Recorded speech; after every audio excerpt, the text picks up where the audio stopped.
সবকিছু খালাস পাইছিল।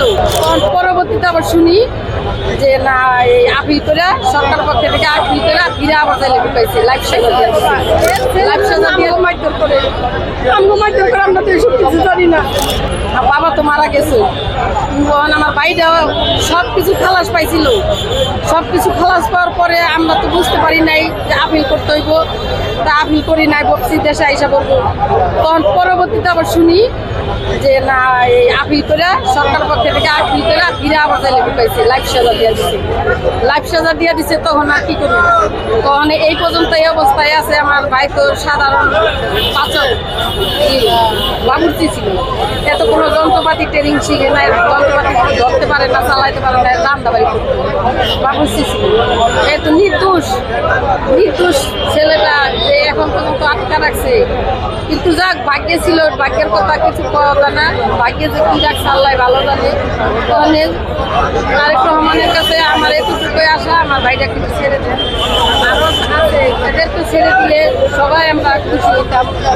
আমার আম্মাটাও মনে হয় যে ছেলেরে দেখলে মনে হয় বাস্তব এই পর্যায়ে গেছে গা। ছেলেরে দেখলে মনে হয় বাইচে যাবো গা। এর ছেলের জন্য আমাকে মারধর করে আমরা তো এসব কিছু জানি না। ওইখানে চাকরিতে গেছে, তোরা আমার ছেলেরে কি করছো, তোরা আমার ছেলের আটকাই দিয়েছ, তো আমার ছেলে আইনা দে। আমার গেলে আমরা বাইতেও যাই না, বাইতে গেলে আমাকে মারতে আসে। একা ওই ঘরে শুয়া বিছনা শুয়া এই করে আল্লাহ টাল্লা করে আমার ছেলের আইনা দে। অনেক ছেলের কই থেকে আইনা দিব, ওই কথা কইতে গেলে মারতে আসে। আমার ছেলেরে তোরা আটকাইছ, তোরা কি করছো তাই না দে। এর মাথার কোনো সেন্স নাই। তো অনেক যদি আমার বাড়িটারে সারা দিতেন আপনারা, তাইলে আমরা অনেক আপনার কাছে অনেক কৃতজ্ঞতা, আমরা অনেক দোয়া করতাম। এবং আমরা ফ্যামিলি পুরা আমরা আপনাদের এই বিষয়ে তো এখন ভাগ্য খারাপ, ভাগ্যগুলি ফিরে গেছি গা। এতটুকু আর কি করবো, আমার দুঃখে আমার কথা আসতেছে না।